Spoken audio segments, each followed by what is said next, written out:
madaxweynayaasha dalalka ay ciidamadoodu ka joogaan gudaha Soomaaliya shir ay ku lahaayeen magaalada Kampala ee dalka Uganda ayaa la soo gabagabeeyay shirkaas oo laga soo saaray qodobo dhowr ah afayeenka xafiiska madaxtooyada dawladda federaalka Soomaaliya injineer Yarisow oo la hadlay saxaafadda ayaa ka warbixiyay natiijooyinkii shirkaasi bala ee dalka Uganda ku soo gabagaboobay shirkii madaxda wadamada ay ciidamada ka joogaan Soomaaliya shirkaas oo looga hadlayay arrimo fara badan ugu horeyntii waxa dhammaan madaxda ka soo qayb gashay ama summit kaba la isku raacay in Soomaaliya ay horumar aad iyo aad baaxad u leh sameysay muddooyinka la soo dhaafay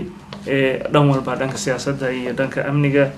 ha yeeshee la isla gartay inay jiraan caqabado ama challenges fara badan oo ay ka mid tahay ciidamada AMISOM oo runtii tiradooda iyo baaxadda dhulka ay hadda maamulaan ay runtii aad u kala weyn tahay loona baahday in ay helaan tasiilaadka u baahnaayeen iyo ciidamada dawladda Soomaaliya oo runtii lagu amaanay sida ay hadda diyaarka ugu yihiin laakiin haddana ay ka maqan yihiin tasiilaadkii hubkii iyo alaabtii kale u baahnaayeen madaxweynaha dawladda federaalka Soomaaliya Xasan Sheekh Maxamuud iyo wafdi uu hogaaminayay ayaa soo gabagabeeyay socdaalkii ay ku joogeen wadankan Uganda waxayna u ambabaxeen magaalada Muqdisho ee caasimadda dalka Soomaaliya Iglan Saalax Ali telefishinka caalamiga ee Kalsan TV Kampala